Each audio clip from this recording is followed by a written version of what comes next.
দোহার ও নবাবগঞ্জ থানার দুটি বিস্ফোরক মামলায় সাবেক প্রধানমন্ত্রীর উপদেষ্টা সালমান এফ রহমানের মোট 7 দিনের রিমান্ড মঞ্জুর করেছে আদালত।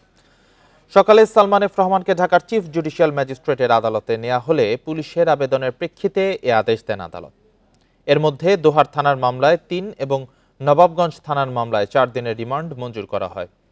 গত 24 সেপ্টেম্বর বৈষম্য বিরোধী ছাত্র জনতার আন্দোলন চলাকালে রাজধানীতে আলাদা দুটি হত্যা মামলায় সালমান এফ রহমানকে গ্রেপ্তার দেখানো হয়।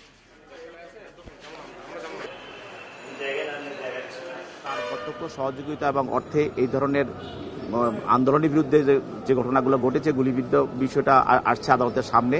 সেই জন্য আদালত তাদের বিরুদ্ধে দোহার থানার মামলায় তার বিরুদ্ধে 3 দিন রিমান্ড মঞ্জুর করেন এবং নবাবগঞ্জ থানায় তার বিরুদ্ধে